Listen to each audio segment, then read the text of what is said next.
les conditions de premier ordre, eh bien, c'est les dérivés du Lagrangien par rapport aux variables.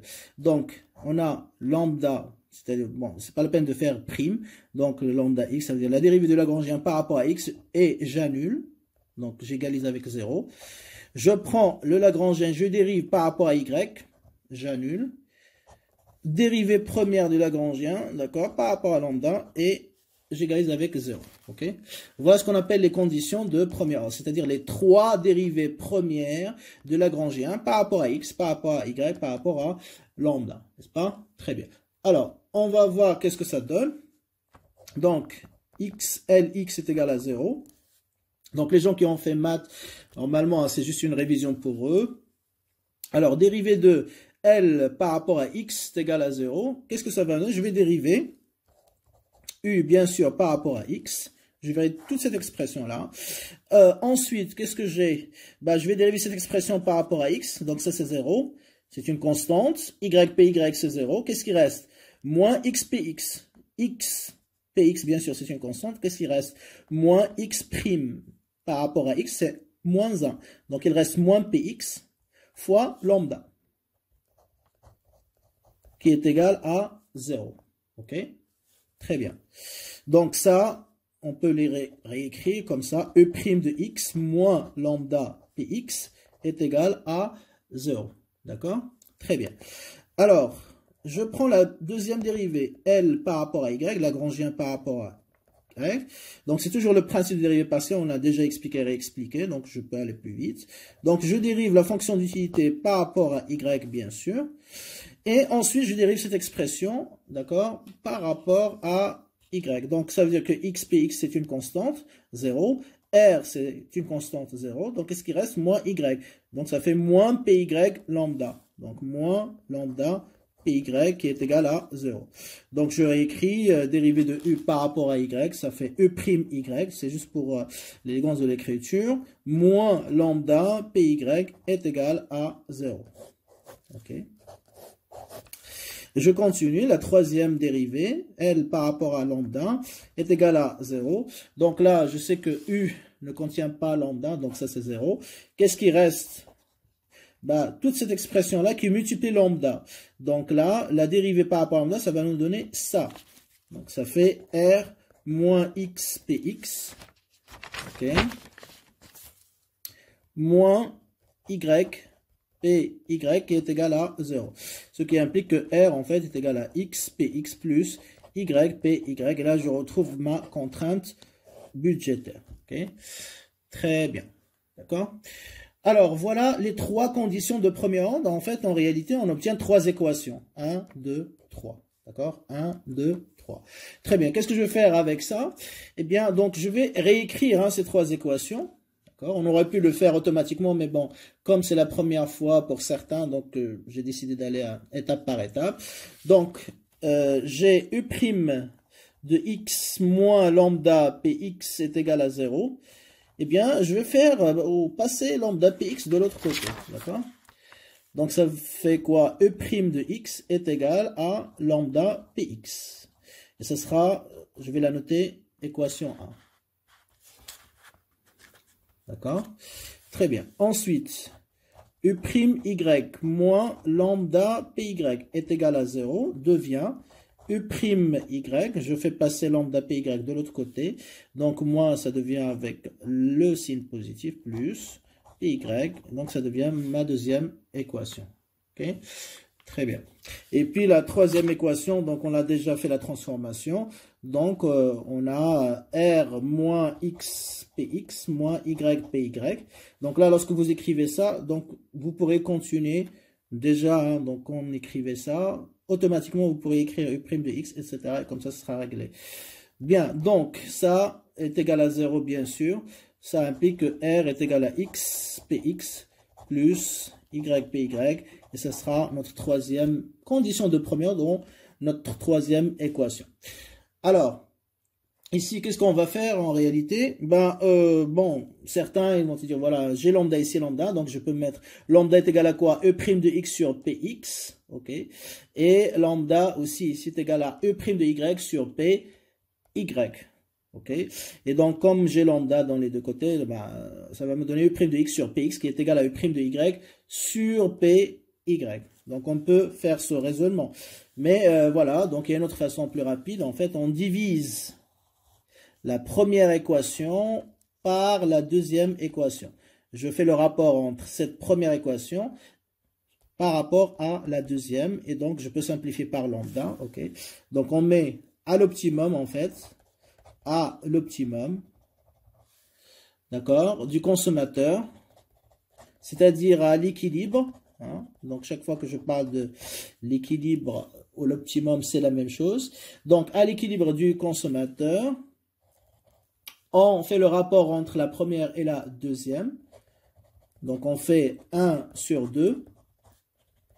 Cela nous donne quoi? U' de x sur U' de y est égal à quoi? Lambda de px sur lambda py.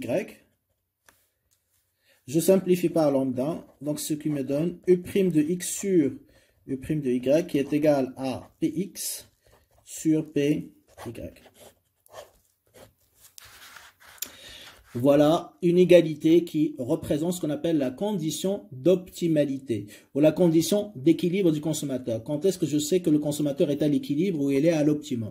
Eh bien, lorsqu'il y a égalité entre quoi et quoi? Entre les utilités marginales, ce sont les utilités marginales dérivées premières, ok? Donc on peut l'écrire ici, c'est l'utilité marginale de x sur l'utilité marginale de y est égale au rapport des prix des deux biens. À ce moment-là, le consommateur il est considéré comme étant à l'équilibre, c'est-à-dire qu'il a fait le meilleur choix possible, le choix rationnel, le choix optimal. Ok. Donc, qu'est-ce qu'on écrira? Eh bien, le consommateur est à l'optimum. Donc, c'est-à-dire, je le réécris encore une fois, à l'équilibre. D'accord? Si et seulement si elle égalise, qu'est-ce qu'elle égalise? Le rapport des utilités marginales, d'accord, des deux biens, c'est-à-dire x et y, avec celui de leur prix. Avec celui de leur prix. Effectivement, hein, donc il égalise le rapport des utilités marginales des deux biens, x, y, avec le rapport des prix. Donc s'il n'y a pas cette égalité, on ne peut pas dire qu'il est à l'équilibre, à l'optimum. Donc il n'a pas encore atteint l'équilibre, il n'a pas encore fait le meilleur choix. Donc c'est ce qu'on appelle la loi de l'optimum. D'accord? Donc je peux l'écrire ici. La loi de l'optimum, c'est-à-dire la règle générale de l'optimum. Eh bien, qu'est-ce qu'elle implique? U' ou U marginal de x sur U marginal de y est égal à Px sur Py. Le rapport des prix des deux biens, okay, voilà, est égal au rapport des deux utilités marginales, c'est-à-dire celle de x et celle de y. Voilà ce qu'on appelle la condition ou la loi de l'optimum. D'accord? Très bien, donc je pense que c'est clair, hein, donc cette condition. Alors, maintenant, qu'est-ce qu'on fait? Parce que notre objectif c'est quoi? C'est déterminer à quoi est égal x étoile, y étoile, c'est-à-dire la combinaison optimale ou la combinaison rationnelle. Mais ici, qu'est-ce que j'ai obtenu? Est-ce que j'ai x étoile, y étoile? Non, pas encore. Là, j'ai obtenu juste la condition qui me permet, d'accord, de dire est-ce que le consommateur, oui ou non, hein, est-ce qu'elle est à l'optimum ou est-ce qu'elle est à l'équilibre? Est-ce qu'il a maximisé la satisfaction tout en respectant son budget? Mais qu'est-ce qu'il a choisi comme quantité du bien X ou du bien Y? Je ne sais pas encore. Alors, comment on va faire? Eh bien, donc je vais vous expliquer le reste de la démarche. OK? Alors, à partir, si vous voulez, à partir de cette loi, d'accord, de l'optimum ou de l'équilibre, comme vous voulez, c'est-à-dire U'x sur U' de y, je rappelle, hein, U' de x, c'est U marginal de x. sur PX, enfin, est égal à PX sur PY. À partir de cette condition, donc, qu'est-ce qu'on va faire? Eh bien, on va écrire Y en fonction de X.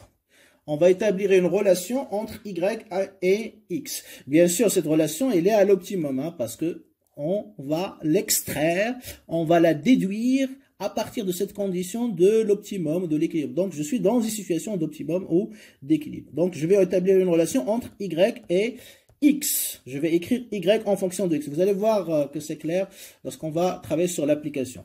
Donc, à travers cette égalité, je vais en déduire à quoi est égal Y en fonction de X. Très bien. Une fois j'ai écrit Y en fonction de X, qu'est-ce qu'on fait? Étape suivante, eh bien, on va, si vous voulez, vérifier est-ce que cette quantité de Y, justement, est-ce qu'il va respecter la contrainte budgétaire?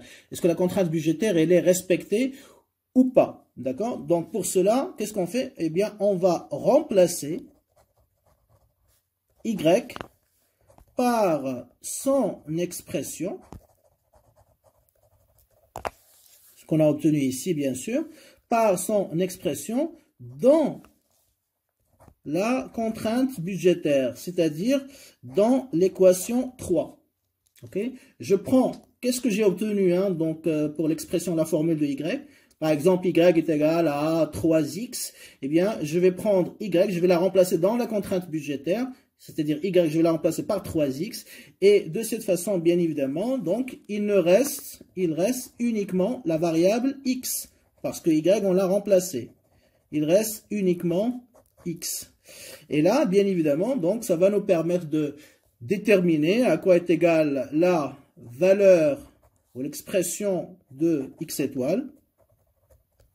Okay, parce que dans l'expression de la contrainte de l'équation budgétaire, il va me rester uniquement une équation avec une seule variable, X, qui dépend bien sûr de revenus Px, Py. Je remplace et j'obtiens X étoile. Une fois j'ai X étoile, bien sûr, donc je reviens à cette expression-là, à cette relation, et donc j'en déduis bien sûr la valeur de Y étoile. Y étoile sera bien sûr fonction de X étoile.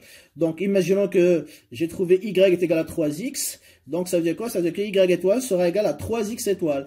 Imaginons X étoile, j'ai trouvé 10, donc je vais mettre 3 fois 10, ça fait 30 et j'obtiens la valeur ou le chiffre de Y étoile. Voilà un petit peu la démarche. Donc on passe par les conditions de premier ordre, le Lagrangien, on dérive le Lagrangien par rapport aux trois variables qui la composent. J'obtiens donc la condition de l'optimum, E' de X sur E' de Y qui est égal à Px sur Py.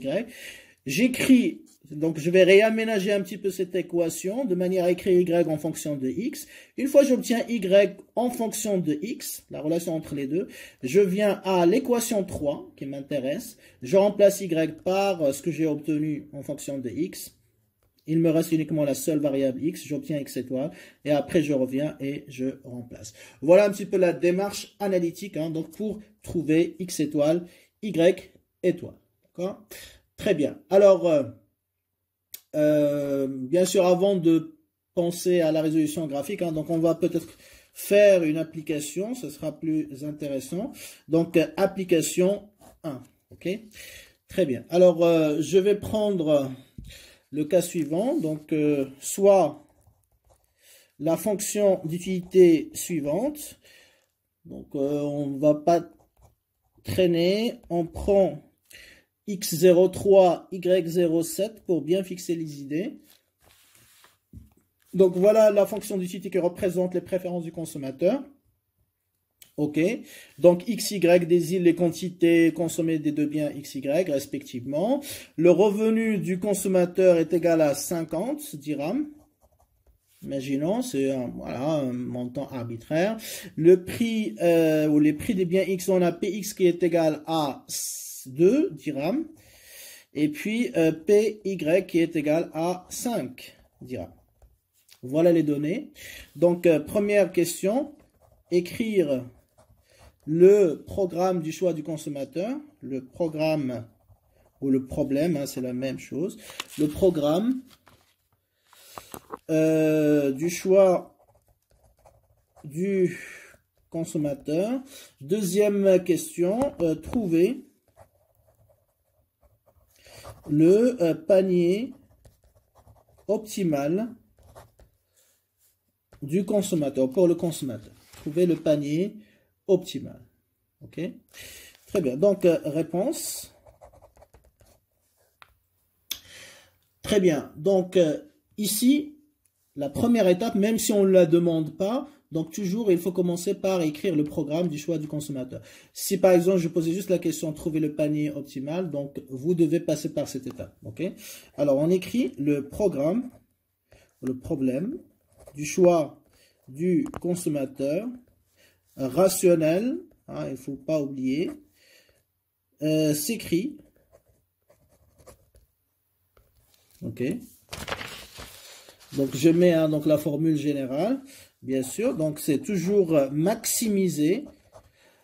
L'objectif du consommateur, c'est toujours la satisfaction, donc l'utilité, XY, sous la contrainte, bien sûr, que R est égal à D, c'est-à-dire le revenu est égal à la dépense. Donc, on ne dépasse pas le budget.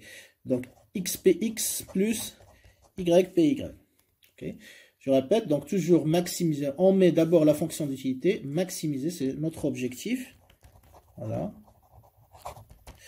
Et avec quel moyen? Ben, c'est le revenu. Hein. Donc ça, c'est les moyens. La contrainte. OK? Voilà. Donc, on a des moyens qui sont limités. Voilà comment atteindre cet objectif. D'accord? Donc, c'est ça un petit peu la philosophie de ce programme du choix du consommateur. Donc, on peut le réécrire avec les données. Donc, je remplace tout simplement.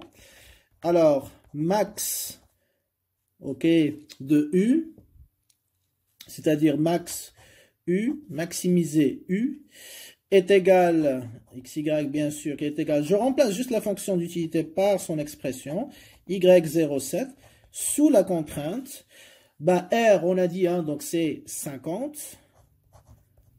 Le prix du bien X, c'est 2, n'est-ce pas? Donc je mets 2, PX fois X, donc ça fait 2X, plus PY fois Y, donc je remplace PY par 5, sa valeur, Y. Voilà mon programme du choix du consommateur. Okay?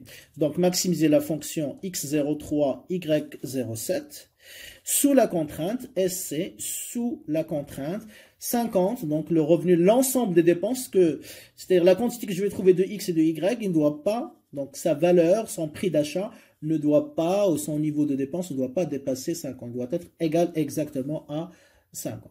C'est bon? Très bien. Alors, ça, c'est concernant la première question. Deuxième question, donc, quel est le panier optimal? Donc, quand on me demande le panier optimal, la combinaison optimale, ça veut dire qu'on me demande quoi? X étoile, Y étoile. Quelle est la meilleure quantité qu'on peut choisir du bien X et du bien Y? Voilà notre objectif, hein, l'objectif de la deuxième question. Panier optimal ou combinaison optimale ou combinaison rationnelle, hein, c'est la même question. D'accord?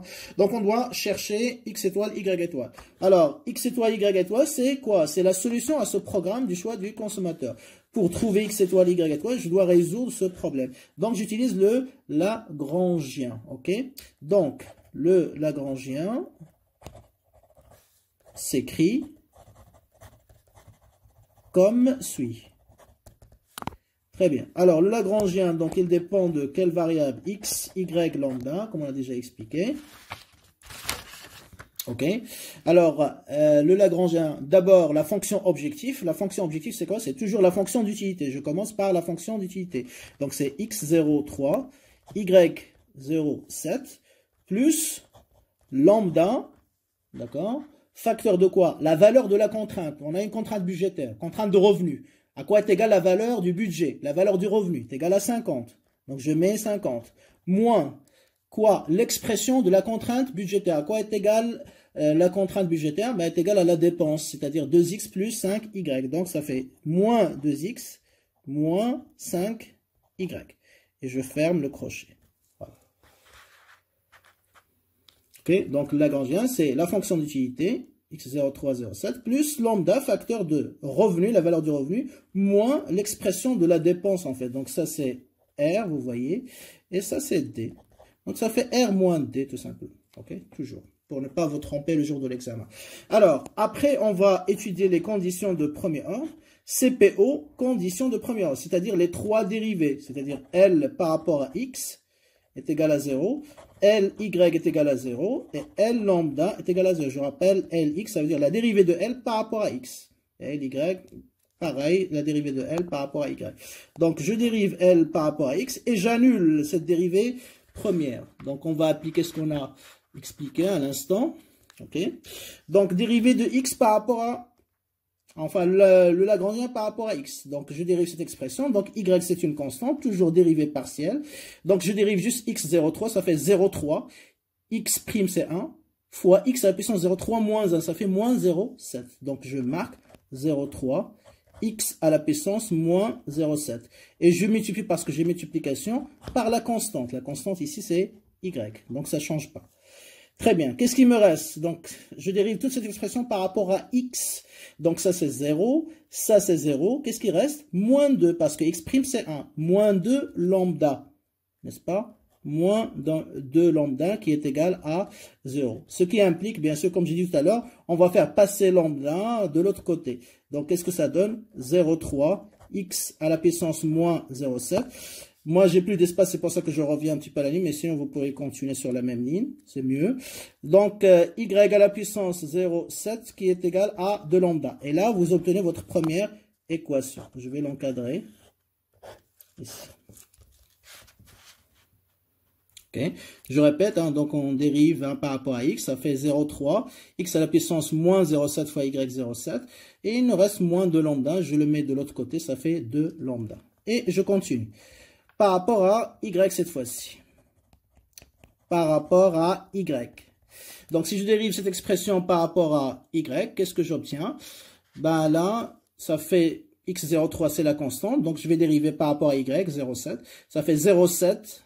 X à la puissance 0,3 ne change pas, et y va changer, ça va devenir 0,7, moins 1, ça fait moins 0,3. Donc j'obtiens 0,7, y à la puissance, ou x, on va respecter l'ordre, 0,3, y à la puissance moins 0,3, et je vais dériver cette expression par rapport à y. Donc ça, c'est une constante 0, ça, c'est une constante, c'est 0. Qu'est-ce qui me reste? Moins 5, mais il y a lambda aussi, il ne faut pas oublier. Donc ça fait moins 5 lambda qui est égal à 0. Ok? Très bien. Donc là, je fais passer 5 lambda de l'autre côté, comme on vient de faire. Voilà, x03, y à la puissance moins 0,3 qui est égal à 5 lambda. Et ça va faire notre deuxième équation. Ok? Donc je peux aussi l'encadrer. Encadrement, c'est bien le jour de l'examen parce que ça permet d'avoir les résultats plus rapidement. Hein, donc, voilà, au lieu de les chercher. Donc, par rapport à lambda, on va dériver par rapport à lambda. Par rapport à lambda, c'est toujours facile. Hein, donc, c'est tout ce qui reste à l'intérieur ici. OK? Parce que lambda prime, c'est 1. Et donc, 1 fois tout ça, ça ne change pas. Donc, il reste tout ce qui est à l'intérieur du crochet. Donc, directement, je l'écris. 50. Moins 2x moins 5y est égal à 0. Et là, bien sûr, donc je peux écrire ça sous forme de 50 qui est égal à 2x plus 5y. Et ça sera ma troisième équation. J'espère que c'est clair pour tout le monde. Voilà. 50 est égal à 2x plus 5y. Donc, ce sera notre troisième équation. Voilà mes trois conditions de premier ordre. D'accord? Alors, qu'est-ce que je vais faire avec ces trois conditions de premier ordre? Ben, je vais diviser la première par la deuxième, comme on a fait tout à l'heure dans la démarche. Donc, à l'optimum, donc on fait 1 sur 2, n'est-ce pas? Donc, le rapport entre la première et la deuxième équation, je rappelle, hein, donc le rapport entre la première, enfin les deux équations qu'on a obtenues, ils sont là, vous voyez. D'accord, donc je vais diviser 0,3 x moins 0,7 y 0,7 qui est égal à 2 lambda par 0,7 x 0,3 y à la puissance moins 0,3 qui est égal à 5 lambda. Ok, donc je vais reporter tout ça. Donc ça nous fait,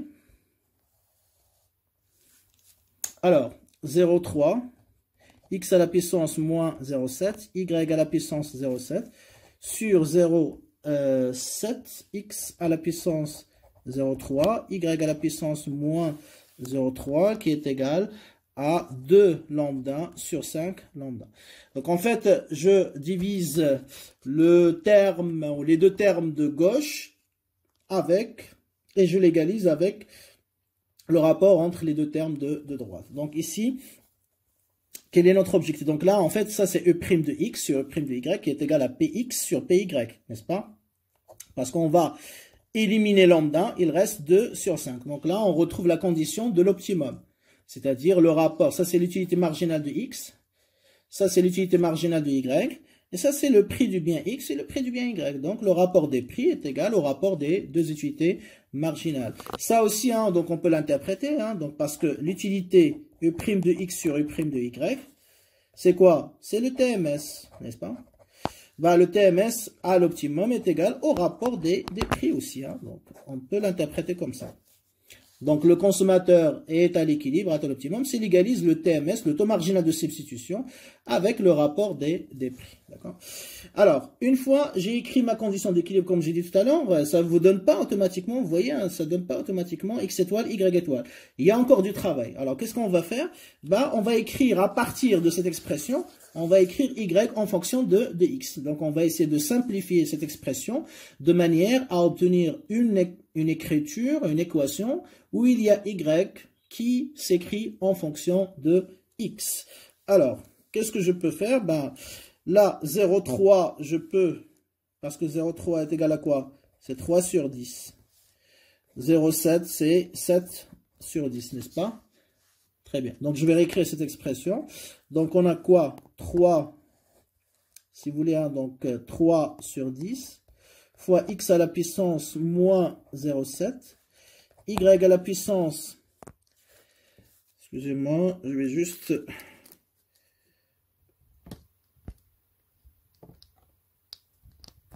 ajuster un petit peu, hein, donc téléphone, pour qu'il n'y ait plus de... Voilà, j'espère que c'est plus clair comme ça. Très bien. Donc, y à la puissance 0,7 et 0,7, donc je vais l'écrire 7 sur 10 fois x à la puissance 0,3, y à la puissance moins 0,3 qui est égal à 2 sur 5. D'accord? Très bien. Donc là, je peux simplifier par 10. C'est ça l'objectif de la manœuvre. Donc, qu'est-ce qui reste? 3 sur 7. OK?